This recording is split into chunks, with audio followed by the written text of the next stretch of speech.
Dan Seifert with MobileBurn.com, and here we are at Mobile World Congress 2012, taking a look at the ASUS PadPhone.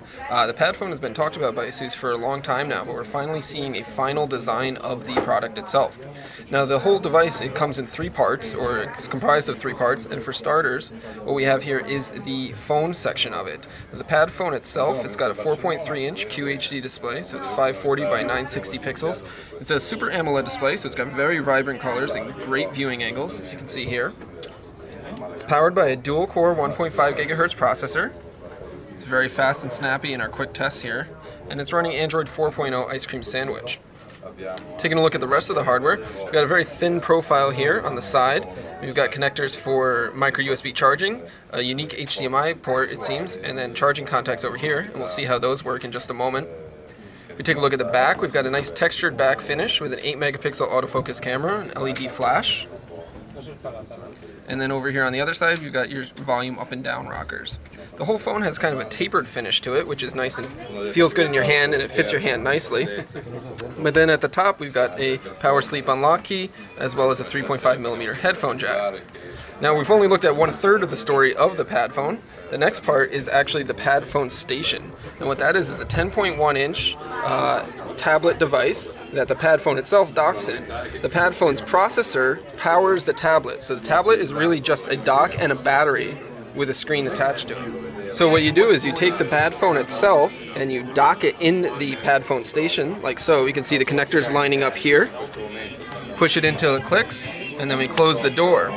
If we flip over the PadPhone Station, we now have the full tablet version of Android Ice Cream Sandwich, and we have access to all of the data that we had on the phone on a tablet device. And this is a 10.1-inch screen. It's 1280 by 800 pixels. Of course, it's still powered by the same dual-core 1.5 gigahertz processor that's in the phone, but it does increase the front-facing camera to a 1.3 megapixel resolution as opposed to the VGA resolution on the phone section.